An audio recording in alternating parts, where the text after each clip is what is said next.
Technical എന്ന് പറഞ്ഞ ഒരു കമ്പനി ആദ്യം അത് പാപ്രിക്ക. ഞാനും അന്വേഷിച്ചു. പുള്ളി അനിമേഷൻ ഡിപ്പാർട്ട്മെന്റ് ആയിരുന്നു, ഞാൻ ലൈറ്റിംഗ് ആൻഡ് കോം ഡിപ്പാർട്ട്മെന്റ്. ഞാൻ പിന്നെ അവിടെ കണ്ടിന്യൂ ചെയ്തു. അപ്പം ഒരുപാട്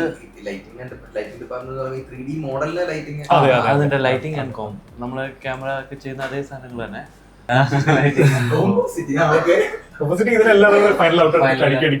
അവസാനം റിയലിസ്റ്റിക് ആണോ എന്നൊന്ന് ജഡ്ജ് ചെയ്തെടുക്കുന്ന പ്രോസസ്സിൽ അതിന്റെ കളേഴ്സും ഇവിടെ ഒറിജിനൽ സ്ഥലത്ത് ഇവിടെ വൈറ്റ് ആണ്, അപ്പൊ ഇവിടെ ലൈറ്റിന്റെ ഇന്റൻസിറ്റി, അവിടുത്തെ ലൈറ്റിന്റെ ഡിസ്റ്റൻസ് അനുസരിച്ചുള്ള ഡെപ്ത്, ഇതിന്റെ കളർ, ഈ സാധനങ്ങളെല്ലാം പിടിച്ച് ഒന്ന് ഫൈൻ ട്യൂൺ ചെയ്തെടുക്കുന്ന, പിന്നെ ഗ്രെയിൻസ് അങ്ങനെയുള്ള കുഞ്ഞു കുഞ്ഞു പരിപാടികൾ, പിന്നെ ഏത് ലെൻസിലാണ് ഇത് ഷൂട്ട് ചെയ്ത്, ഓക്കെ അബ്രിവേഷൻ, അതുപോലെ എല്ലാം ഡീറ്റെയിൽസ് എടുത്തിട്ട് അവസാനം ഇതിനെ ഇത് റിയൽ ഇതേതാന്ന് തോന്നാത്തൊരു സ്ഥലത്തേക്ക് എത്തുന്ന ഒരു ഫൈനൽ പ്രോസസ്സിനാണ് കോമ്പോസിറ്റിംഗ്.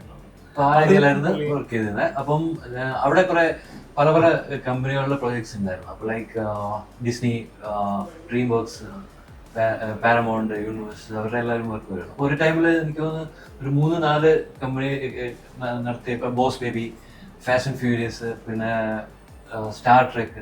അപ്പൊ അതിന്റെ എല്ലാ സൂപ്പർവൈസ് ഒരേ തമ്മിൽ നെറ്റ്ഫ്ലിക്സിലെ കാണാം. അപ്പൊ ഒരേ ടൈമിലായിരുന്നു. അപ്പൊ അതിന്റെ ഒരു ഹരത്തിൽ ഇങ്ങനെ ഇരിക്കുമായിരുന്നു. അപ്പൊ ആയിരുന്നു അനീഷ് ഇതെല്ലാം വിട്ടിട്ട് okay let's start A new one എന്ന് പറഞ്ഞിട്ട് പുള്ളിയാണ് ഫസ്റ്റ് സ്റ്റാർട്ട് ആയത്.